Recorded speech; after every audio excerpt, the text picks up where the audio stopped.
monde, je suis Gaëlle de l'Atelier d'Aniel. Bienvenue chez moi dans mon nouvel atelier. Alors déjà, je voulais vous remercier pour l'accueil que vous avez fait à mes 2 précédentes vidéos. Je vous remercie vraiment chaleureusement pour tous vos gentils commentaires. Visiblement, vous dans l'ensemble, vous êtes assez contents de me retrouver. Sans pression, sans stress, tout va bien, je me sens mieux. Bref, je ne vais pas rentrer dans les détails. Donc je reviens aujourd'hui pour un podcast où je vais vous parler essentiellement tricot. Je vais vous présenter mes 3 derniers projets tricot.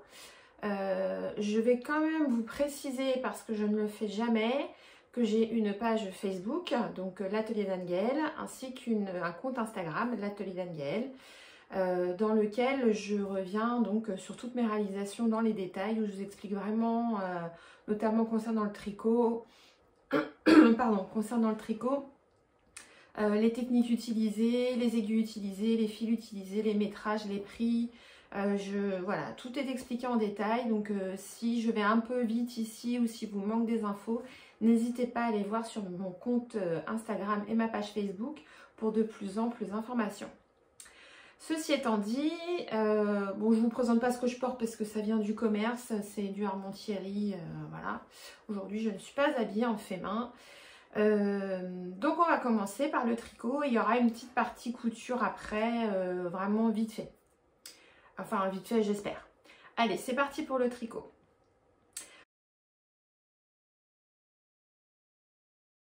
Alors, on va commencer par le dernier... Vraiment ma dernière réalisation, donc c'est un pull, le Morning in Engelberg de Nadia Créta-Lechen, qui n'est pas une nouveauté pour moi, hein, parce que j'en ai déjà tricoté 3, c'est mon 3e exemplaire. Je l'ai tricoté, alors je vais reprendre mon ordinateur où j'ai tout noté, et je vous remets en même temps, pendant que je vous parle, l'affiche récapitulative donc, de ce pull. Donc en fait, je vais vous lire ce que j'ai marqué sur ma fiche. Donc c'est un patron en français payant sur Ravelry au prix de 7,78 €. Il est disponible en anglais et en français. La designeuse, c'est Nadia Crétin-Lechen, designeuse, créatrice, Nadia Crétin-Lechen. Je l'ai réalisé dans un fil DMC Magnum Tweed. En fait, ce sont des grosses pelotes de 400 grammes, donc qui font 840 mètres. Et j'avais acheté ça en solde chez Truffaut. J'avais pris une grosse pelote qui est à moins 50%, donc je l'avais eu à 7 € à l'époque, à peine, puisque chez Truffaut, plein pot, elle était à 13 €, un peu moins de 14 €, donc voilà, j'ai payé 7 €. Donc elle faisait normalement 840 mètres, donc je m'étais dit, ça devrait passer pour un projet quelconque. Cette pelote a traîné dans mon stash pendant des mois et des mois et des mois. Et un jour, je me suis dit, bon, maintenant, il faut y aller. Mais 840 mètres, c'est un peu court pour faire un pull à manches longues. Et vu l'épaisseur du fil, j'avais pas envie de me faire un manche 3/4 ou un manche courte. Et donc, mes 2 précédentes réalisations de ce modèle, le tout premier, je l'avais fait dans un fil de chez Action. Un fil acrylique que j'avais payé une misère. Le pull a très bien vieilli, j'en avais vraiment été super contente, c'était mon premier projet vraiment d'après un patron élaboré, on va dire. Je crois que la dernière fois que j'avais tricoté avant ce modèle-là, je devais avoir 10 ans. Donc voilà, pour une reprise, c'était pas mal. Et ça s'était très bien passé, je l'avais adoré. Donc après, je m'étais dit que j'allais le refaire dans un fil un peu plus qualitatif, je vous mets la photo. Je l'avais fait dans une laine de chez Fonty, une laine rouge avec plein de speckles de toutes les couleurs. J'avais vraiment flashé sur cette laine. Sauf que cette laine, elle a très mal vieilli. Déjà au lavage, le pull il s'était allongé au blocage, mais limite ça me faisait une tunique. Il s'était allongé, il s'était élargi, il n'y avait rien qui allait. Donc je l'avais entièrement démonté et refait en le diminuant, je ne sais plus, presque de 10 ou 15 cm. Enfin, et donc après je l'ai porté, mais il était complètement informe ce pull, ça me plaisait pas. Et comme c'est un modèle que j'aime quand même vraiment beaucoup, j'ai voulu m'en refaire un. Donc voilà, cette laine est tombée à pic. Je vous mets des photos portées. Voilà, cette laine est vraiment tombée à pic. Elle a une belle définition de points. C'est un rose chiné, je ne sais pas si vous allez bien voir la couleur. Donc la torsade, elle est en jersey. Tout le reste est en point mousse. Les épaules sont en jersey. Ce sont des manches raglants. C'est un top down, donc on le tricote de haut en bas. Voilà, rien de spécial. Alors moi, j'ai apporté des modifications dans le sens où, normalement, la torsade en bas, comme c'est 3 brins, elle se termine, les 3 brins côte-côte. La torsade se fait sur 18 mailles. Donc à la fin, on a 6, on a 3 fois 6 mailles pour la torsade. Et moi, je trouve que à cet endroit-là, ça faisait flagada, quoi, du coup. On avait trop de mailles. Donc ce que je fais à la fin, je rabats, je couds 6, comment dire, je mets 6 mailles ensemble superposées comme ça et je les tricote ensemble. Comme ça me fait encore comme si je terminais ma torsade. Sauf que en haut, on a le même problème puisque quand on démarre du haut, on a 3 fois 6 mailles pour les brins. Alors ce que j'ai fait, une fois que je l'ai eu terminé, j'ai démonté mon encolure, un peu barjot la fille. J'ai démonté mon encolure et j'ai repris le haut pour refaire le même système, pour tricoter ensemble, donc 6 mailles. Et après, donc les 6 autres, ce qui fait que j'ai bien 2 brins de la torsade qui se chevauchent et le 3e qui rentre en dessous. Je ne sais pas si je suis très claire. Du coup, l'encolure, elle baille moins à cet endroit-là. Et j'ai pu la remonter parce que c'est pareil, ce pull, je trouvais l'encolure trop large, trop bateau. Moi, j'aime bien que ça remonte un peu plus. Du coup, ça m'a permis de rétrécir l'encolure. Donc, en fait, si je devais le refaire, si jamais je le refaisais une 4e fois, je procéderais autrement. Je pense que je ferai un montage provisoire pour démarrer directement ma torsade correctement avec donc ces fameux 6 brins tricotés ensemble. Je vais essayer de vous faire un petit dessin. Ça se trouve, je le ferai pas. Enfin, bref. Je fais un montage provisoire pour commencer par la torsade et ensuite je terminerai par l'encolure pour avoir un nombre de mailles pas trop important pour qu'elle soit plus resserrée. Voilà.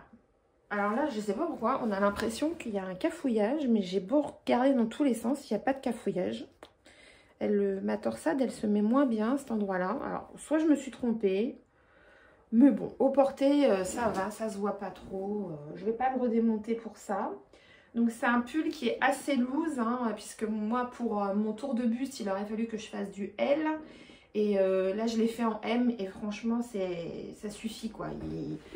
J'ai assez d'ampleur au niveau de la largeur, je suis très bien dedans. La longueur je l'ai un petit peu rallongée. Les manches elles tombent bien.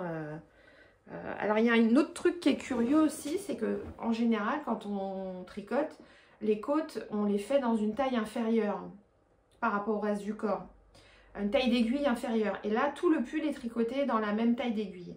Donc c'est pareil, si je devais le refaire, je pense que je prendrais une demi-taille d'aiguille en moins pour les côtes. Voilà, je fais un rabattage à l'aiguille, moi, aiguille à coudre. Je fais un rabattage à l'aiguille à coudre pour garder un petit peu d'élasticité, pour pas être trop serré à ce niveau-là. Donc voilà, alors je vous remets le résumé. Donc je l'ai tricoté en M, en aiguille numéro 5. Grosso modo, j'ai utilisé donc 2 pelotes de ce fil, puisque ce sont des pelotes de 800 grammes. Mais j'ai pas utilisé 2 pelotes, non. J'ai dû utiliser 1200, 1100, 1200 mètres. Il m'en reste... j'ai de quoi me faire un col. Je vais me faire un col pour mettre sous les manteaux. Notamment quand je fais de la moto, c'est plus facile que de mettre une écharpe. Et puis sûrement le bonnet assorti. Donc ce fil DMC, donc c'est le Magnum Tweed en 74% acrylique et 20% laine, 6% viscose. Donc c'est un rose chiné. Je l'ai acheté à moins 50%. Donc c'est un pull qui me revient à peu près à 20 €. Voilà, à peine. Non, même pas, 15 €. Donc voilà pour celui-ci, le Morning in Engelberg. Ensuite, je me suis refait un châle. Donc le châle, c'est le Waiting for Rain de Sylvia McFadden. Donc c'est un patron qui est en anglais uniquement, que vous trouverez sur Ravelry. Avec une très très belle dentelle. Vraiment. Alors, il est assez compliqué dans le sens où, ben, comme il est en anglais, si vous n'avez jamais tricoté de patron en anglais, c'est peut-être pas le plus simple pour commencer. Enfin, moi, je vous dis ça, mais je crois que c'est le premier patron que j'ai fait en anglais. On peut se perdre facilement dans la dentelle. Il ne faut pas hésiter à mettre plein de marqueurs à chaque répétition de dentelle. Sinon, pour le reste, bah, c'est du point mousse, hein, donc c'est facile le point mousse. Les augmentations qu'on fait au fur et à mesure, elles ne sont pas difficiles. C'est vraiment la dentelle le point compliqué. Par contre, moi, je trouve qu'il a un rendu super joli. Donc, c'est un châle qui est très très long. Hein, vous voyez, il y a beaucoup d'envergure. Il est en demi-lune. Voilà, avec donc toute la partie du bas là, qui est vraiment très très très jolie. Alors, je l'ai tricoté avec un fil double. C'est-à-dire que j'ai pris un fil de Madeline Tosh. C'est la Tosh Sock en 100% Merino Superwash. Donc, c'est une laine fingering. Et je l'ai doublé avec une laine de chez Drops en Baby Alpaga Silk coloris naturel. Donc, j'ai utilisé 4 pelotes de Drops et un écheveau de Madeline Tosh. Donc là, j'ai un prix de revient qui est assez conséquent, à 45,30 €, puisqu'il y en a pour 20,40 € de Baby Alpaga Silk et 24,90 € les chevaux de Madeline Tosh. Par contre, voilà, il est vraiment... Là, pour le coup, moi qui suis assez difficile, assez critique dans mes réalisations, je le trouve parfait.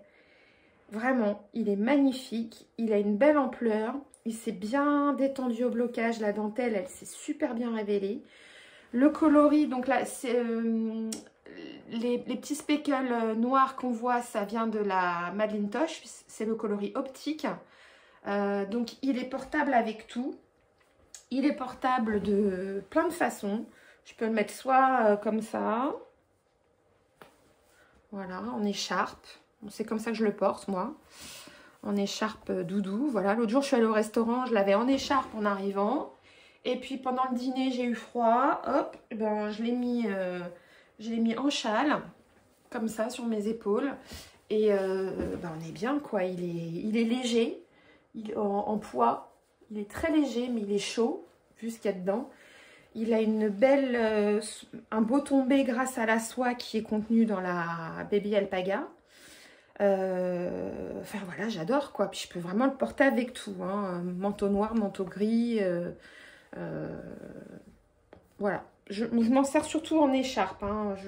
C'est vrai que je ne le mets pas trop en châle à la maison ou en châle tout court. C'est vraiment je le porte en écharpe. Et j'adore. Il est doux, il pique pas, il est vraiment superbe. Donc pour la laine, je vous ai dit, hein, Baby Alpaga Silk, 70% alpaga, 30% soie, 50 mètres pour 160 mètres en 5 plis. Donc la Baby Alpaga Silk, c'est de la sport. Et donc la Madeline Tosh, c'est de la fingering en 4 plis.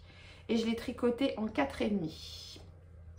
Voilà, donc patron en anglais disponible sur Ravelry. Le prix du patron, je ne m'en rappelle plus. Enfin bon, vous allez sur Ravelry, vous allez trouver sans souci. Donc voilà pour ma deuxième réalisation.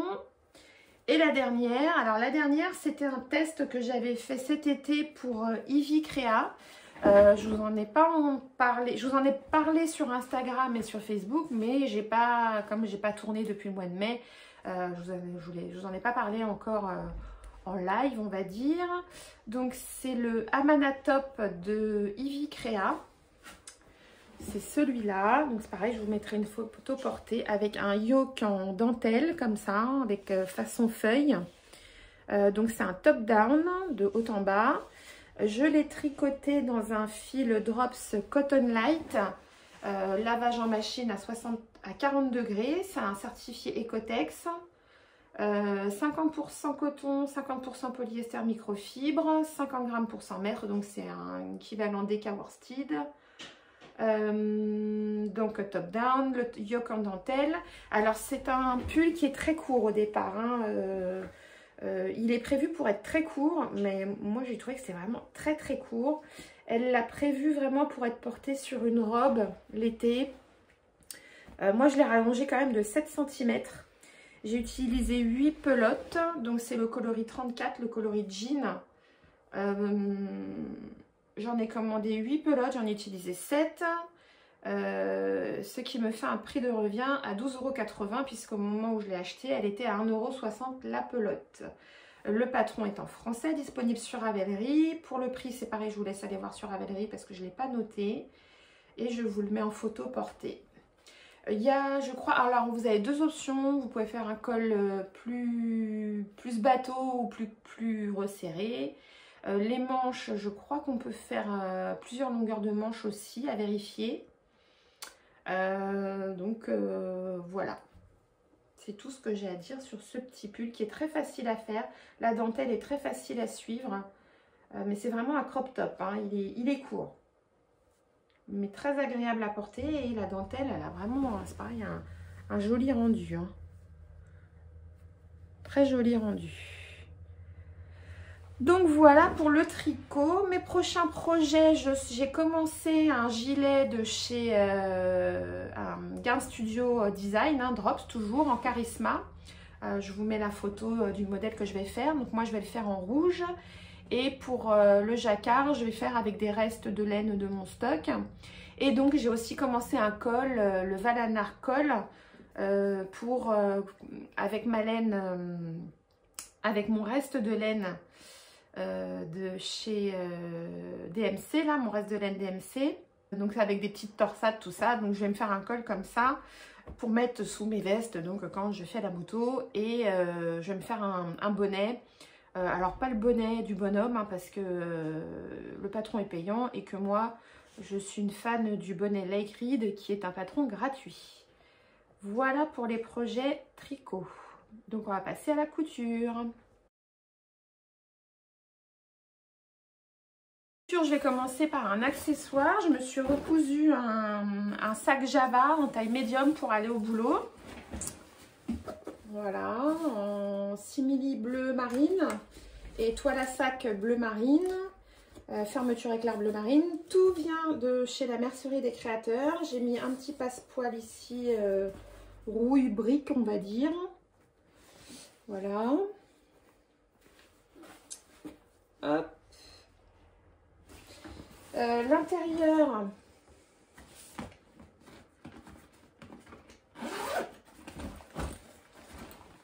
il est en rouge brique aussi, avec les fermetures éclair bleu marine. La petite pochette double ici.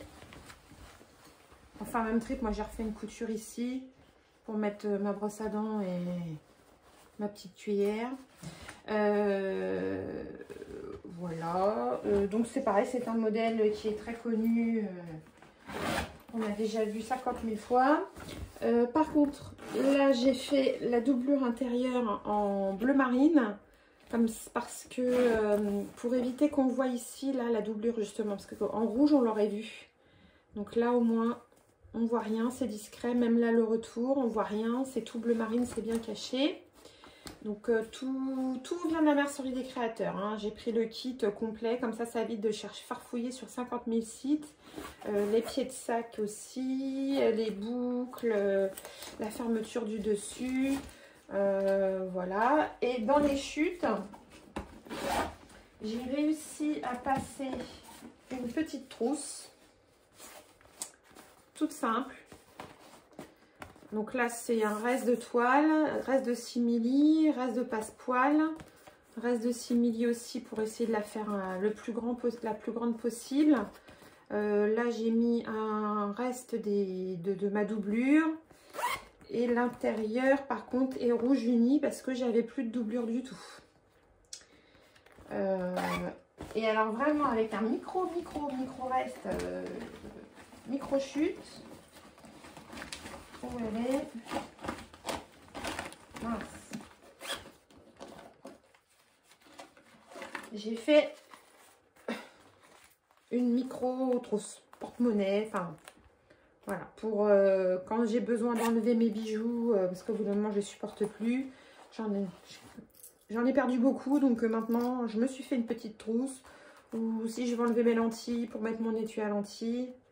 Donc pareil, un micro-chute de simili avec un micro-chute de passepoil. Alors la fermeture éclair, j'avais plus de bleu, donc bah, j'ai mis bien une fermeture de mon stock, donc bah, elle est marron, enfin elle est bordeaux.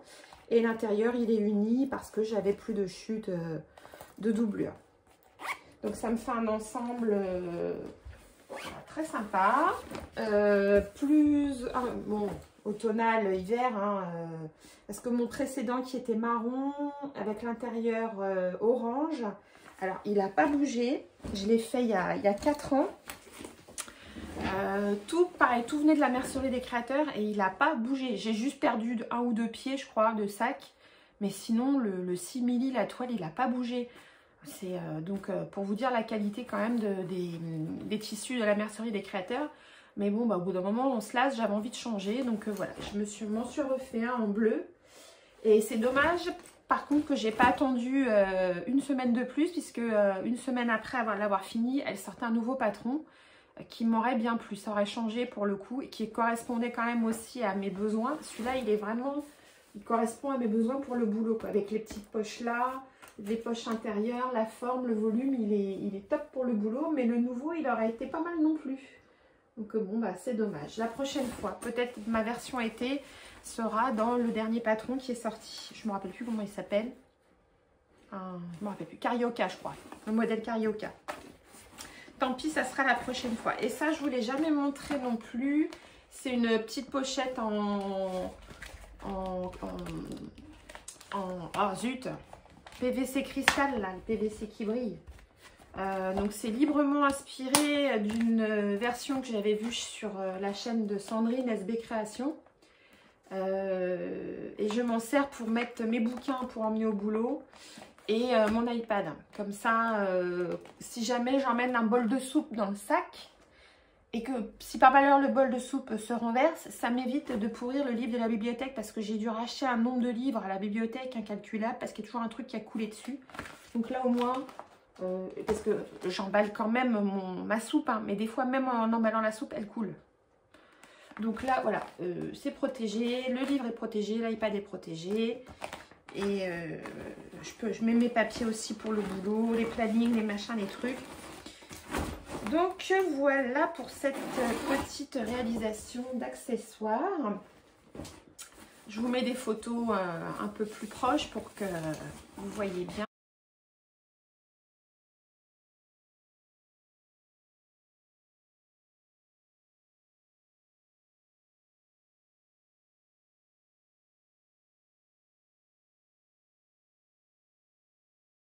Ensuite, j'ai fait un autre sac. Alors, c'est un patron maison. Il y a un sac cabas, il n'y a rien de plus simple.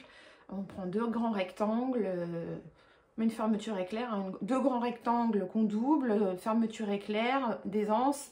On fait des angles en bas et vous avez un sac cabas. Vous avez plein de tutos sur Pinterest.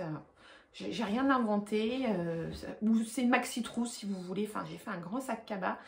Alors, dans une toile que j'avais achetée chez Dries&Stoffen, que je vous avais présentée lors d'un haul il y a je ne sais combien de temps, où je vous avais dit que j'adorais ce tissu, mais qu'il était très peu élastique et que surtout, il était très épais, ça faisait plus toile d'ameublement. Alors, on m'avait suggéré, pourquoi pas un hamac. Moi, je pensais refaire mes coussins de jardin avec, enfin bref. Du coup, j'en ai fait un grand sac cabas avec une trousse assortie. Et oui, je crois que c'est tout ce que j'ai fait, une trousse assortie. Donc, je vous mets les photos puisque c'est un sac que j'ai offert. Donc, voilà, ça fait un style un peu basque, on va dire.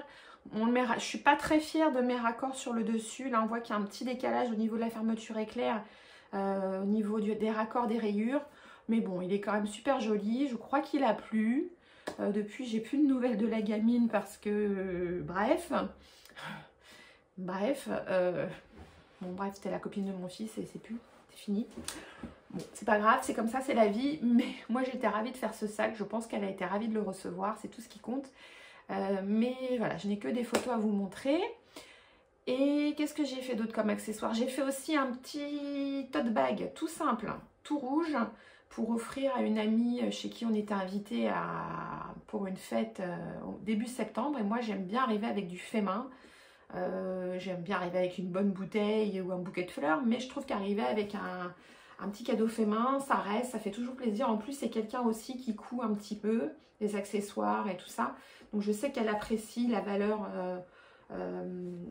comment dire, du temps passé, de ce qu'on met dedans quand on fait quelque chose de fait main. Donc, voilà, je lui ai fait un tote bag rouge et j'ai mis un flex dessus que j'ai trouvé sur AliExpress. Ne me demandez pas la référence, je ne l'ai pas, je ne l'ai plus, je ne peux pas vous dire. Mais en fait, ça représente une pile de livres. Et comme c'est quelqu'un qui va beaucoup à la bibliothèque, je lui ai dit, ben voilà, tu auras un joli tote bag pour aller à la bibliothèque. Après, la pérennité du truc, je ne sais pas combien de temps va tenir le flex, j'en sais rien du tout. Je lui ai dit, c'était vraiment pour pimper le truc. Après, je ne garantis pas la durée de vie de la chose. Donc voilà, côté accessoires, c'est tout ce que j'ai fait. Et je vais juste après vous présenter deux t-shirts. Donc, un plantain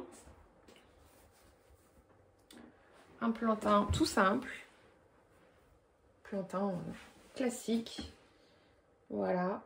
Je vous le montre porté sur mon mannequin, je vais pas l'enfiler parce que bon, c'est un plantain, c'est un t-shirt, hein, voilà. Dans un jersey, tout ce qu'il y a de plus synthétique de chez Dries & Stephen, que j'ai payé une misère. Je vous remettrai les références, c'est les tie and dye, ils doivent être à 2,50 € le mètre, je crois. Par contre, j'ai été un peu charrette au niveau du métrage, comme d'habitude. Donc, ce qui fait que, bon, le corps, il est bien cousu dans le droit fil. Donc, il est bien élastique en largeur. Et ben, les manches, forcément, j'en ai une qui est bien, pareil, élastique dans le bon sens. Et l'autre, comme j'avais pas assez de tissu, et ben non, l'autre, elle n'y est pas du tout. On n'est pas dans le droit fil. Donc, j'ai un bras qui sert plus que l'autre. Et en plus, comme j'avais pas assez de tissu, il a fallu que je fasse un petit raccord là sous le bras pour avoir assez de largeur au niveau de l'aisselle. Mais vu le tissu, ça se voit pas. En plus, c'est en dessous le bras. Donc, je le mets énormément. J'aime bien. C'est un bleu que j'aime bien. Il est un petit peu gaufré. L'effet est très sympa. Voilà, plantain, patron gratuit de chez Direndou, qui va du 34 au, je sais plus, 50 ou 52 en PDF. À vérifier. Voilà. Et la dernière réalisation, toujours dans un tissu tie and dye de chez Dries & Stephen, ça sera un burda. Alors, je couds très peu de burda.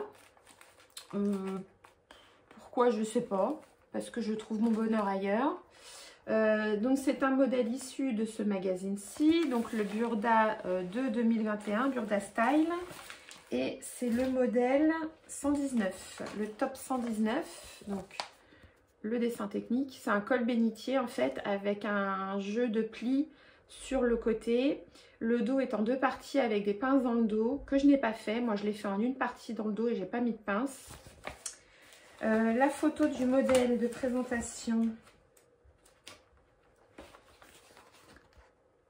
Voilà. Alors après, dans ce magazine, il y a beaucoup de modèles sympas. Hein. Franchement, alors moi qui suis très cache-cœur, il y avait celui-là qui me tentait bien, mais bon, bah, je ne l'ai pas fait. Un jour peut-être. Après, il y avait une veste aussi qui était vraiment super belle. Il y avait cette veste-là que je trouve magnifique. Donc peut-être un jour aussi que je la ferai. Enfin bref, revenons à nos moutons. Donc j'ai fait ce chemisier à col bénitier dans un jersey tie and dye, le même que le plantain, mais dans une autre couleur. Et oh magie, celui-là pour le coup, je vous le montre porté. Donc le col bénitier. Et hop, je descends si j'y arrive. Hop, vous avez donc les plis sur le côté là. Le plissé sur le côté.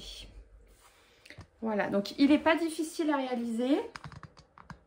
En fait, vous avez toute la partie supérieure qui est doublée jusqu'ici à peu près. Enfin, moi, je crois que j'ai réduit parce que je n'ai pas assez de tissu. Mais c'est doublé en gros jusque sous la poitrine. Donc, il demande pas mal de métrage de tissu. Hein, voilà, donc il est sympa. Il faut aimer les plis. Il faut aimer les jeux de plis. Bon, les explications ne sont pas compliquées. Hein, c'est plus ou moins de l'assemblage. Oui, c'est de l'assemblage, quoi. C'est un dos, un devant, des manches. Après, il faut faire les plis sur les côtés. Les repères sont bien notifiés. Et donc ce fameux col bénitier n'est pas compliqué non plus. Hein.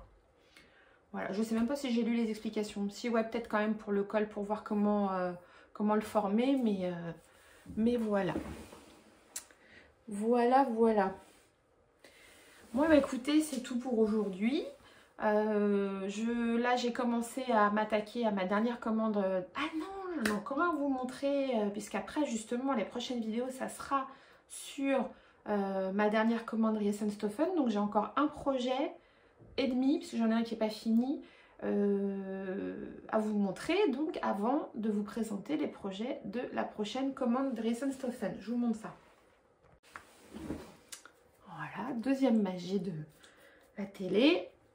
Donc ça c'est vraiment le tout dernier que j'ai cousu. C'est le sweat chic de ma Super Bison en collaboration avec Modes et Travaux. Un sweat qu'on a beaucoup vu. Donc la particularité, ce sont les petites fronces au niveau des épaules. Et donc des manches oversize, on va dire, avec des poignées de manches oversize. Et donc on fait des fronces ici en bas pour que la largeur du bas de manche corresponde à la circonférence du bracelet de manche. Donc voilà, je vais essayer de vous montrer mieux. Si on prend un peu de recul. Voilà. Oh, c'est quand même pas mal ce nouvel atelier, il y en a de la place. Hein. Donc voilà, donc il est réalisé en Punta di Roma de chez Riessenstoffen, un coloris navy. Je l'ai raccourci de 3 cm parce que sinon il me tombait vraiment sur les fesses, et avec ma cambrure et mon gros cul, et ben c'était pas joli. J'arrivais pas à le placer correctement, donc je l'ai raccourci un petit peu. Au moins il me tombe mieux sur les reins, là sur le haut des fesses ça va mieux. Bah, qu'est-ce que c'est? Bah oui, qu'est-ce que tu veux? Ma glu là. Donc j'avais peur que le fit aille pas, je l'ai fait en 46 qui correspondait à mes mensurations dans le tableau des mesures. J'avais peur qu'il m'aille pas, j'avais peur qu'il soit raté avec les fronces. Enfin en ce moment de toute façon j'ai un gros souci de confiance en moi, donc voilà, la couture ça en fait partie. Et en fait, eh ben non, je suis assez contente de mes fronces. Bon, celle-là peut-être un peu moins régulier que de ce côté-là. Mais non, il est chouette quoi, il me va bien, je suis bien dedans. Alors le Punta di Roma est moins cher que le Punta di Milano chez Riessenstoffen. Par contre, il est quand même moins stretch. C'est léger. Enfin, c'est entre, on va dire que c'est entre le jersey de coton et le Milano au niveau de l'épaisseur et du confort. Par contre, c'est pas très chaud. C'est hyper synthétique, hein. C'est voilà, 100% synthétique, limite en électrique avec ça. Mais vu le prix, je crois que c'est 4,50 € le mètre. J'en ai eu pour 6,75 € pour le pull. Donc voilà, rapport qualité-prix, faut pas non plus être trop regardant quoi. Mais ça, c'est des matières quand même qui vieillissent bien parce que j'en ai déjà cousu de cette matière-là. Il bouloche pas, il reste, les couleurs restent belles. Donc moi ça me va. Et le dernier projet que je vais vous montrer, mais qui n'est pas terminé, c'est une veste toujours en Punta di Roma de chez Riessenstoffen, sachant que ce n'est pas des coloris que je porte. Je ne sais pas pourquoi j'ai commandé ça. Je crois que je voulais peut-être me faire un pantalon style yoga pour la maison. Bon. Finalement, j'en ai fait cette veste donc, qui est issue de ce Burda Easy. Donc c'est cette veste-là.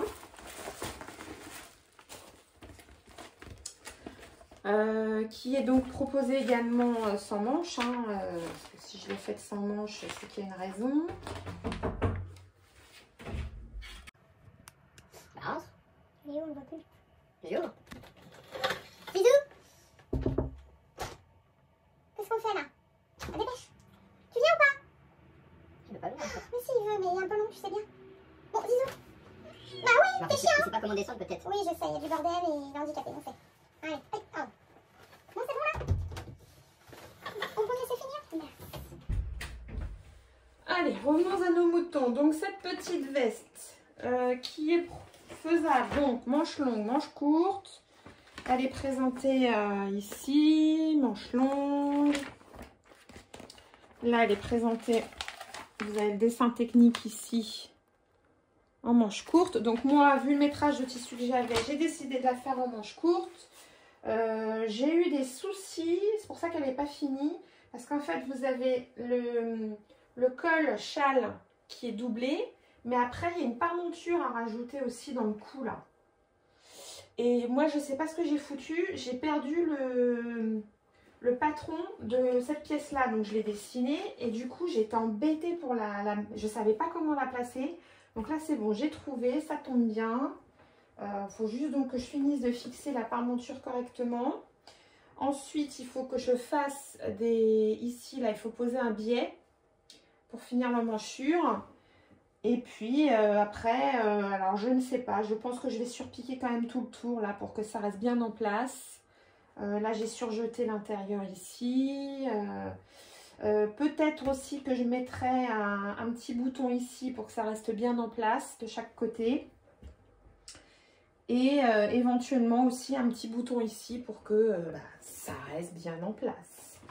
La ceinture, je ne sais pas si je la mettrai, mais bon, à finir. Je ne suis pas pressée de la finir parce que je ne sais pas si je la porterai en fait.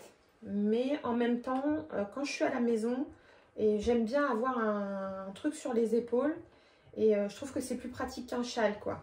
Moi ça tient, un châle ça a tendance à tomber. Voilà.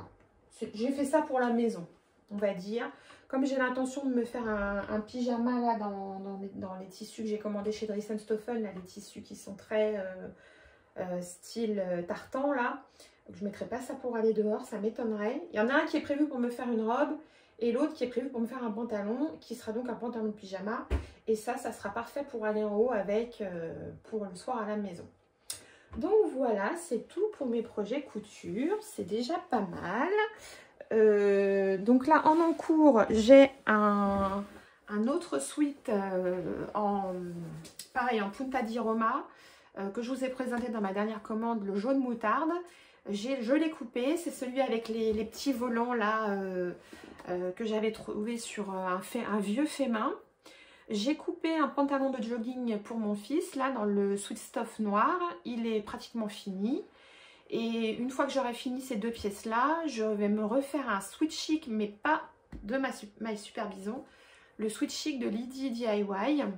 Ce sera l'occasion comme ça de vous le représenter ce sweat parce qu'on ne voit pas beaucoup et je trouve qu'il mérite d'être vu, qu'on lui fasse de la pub un petit peu à ce pull là. Et puis après, on verra après. Déjà, voilà, j'ai 3 projets en cours, donc c'est déjà pas mal. Voilà, bon, j'espère que ça aura pas été trop long et puis que ça vous aura plu. Je vous dis à bientôt pour de prochaines aventures et je vous fais des gros bisous en vous remerciant encore 1000 fois pour tous les gentils commentaires que vous m'avez postés sur les 2 précédentes vidéos.